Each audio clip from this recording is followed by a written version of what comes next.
کچھ لوگوں نے عرض کیا یا رسول اللہ صلی اللہ علیہ وسلم، بہت سے لوگ ہمارے یہاں گوشت لاتے ہیں، ہمیں یہ معلوم نہیں کہ اللہ کا نام انہوں نے ذبح کے وقت لیا تھا یا نہیں۔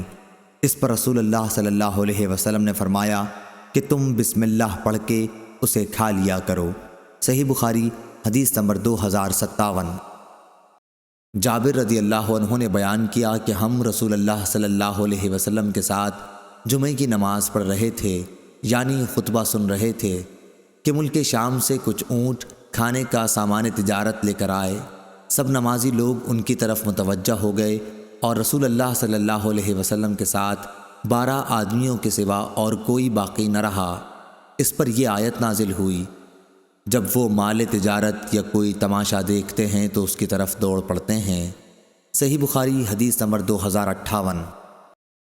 ابن ابی ذئب نے بیان کیا، کہا کہ ہم سے سعید مقبری نے بیان کیا اور ان سے ابو ہریرہ رضی اللہ عنہ نے کہ نبی کریم صلی اللہ علیہ وسلم نے فرمایا، لوگوں پر ایک ایسا زمانہ آئے گا کہ انسان کوئی پرواہ نہیں کرے گا کہ جو اس نے حاصل کیا ہے وہ حلال سے ہے یا حرام سے ہے۔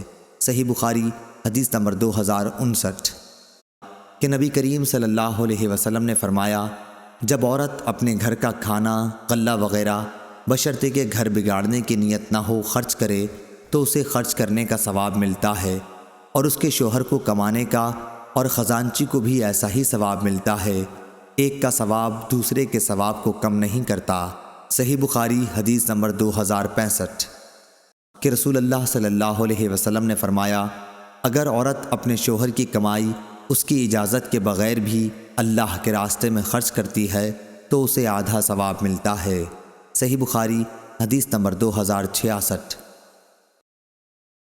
انس بن مالک رضی اللہ عنہ نے بیان کیا کہ میں نے سنا رسول اللہ صلی اللہ علیہ وسلم فرما رہے تھے کہ جو شخص اپنی روزی میں کشادگی چاہتا ہو یا عمر کی درازی چاہتا ہو تو اسے چاہیے کہ صلہ رحمی کرے۔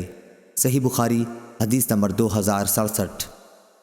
اعمش نے بیان کیا کہ ابراہیم نخعی کی مجلس میں ہم نے ادھار لین دین میں سامان گروی رکھنے کا ذکر کیا تو انہوں نے کہا کہ مجھ سے اسود نے عائشہ رضی اللہ عنہا سے بیان کیا کہ نبی کریم صلی اللہ علیہ وسلم نے ایک یہودی سے کچھ غلہ ایک مدت مقرر کر کے ادھار خریدا اور اپنی لوہے کی ایک زرہ اس کے پاس گروی رکھی۔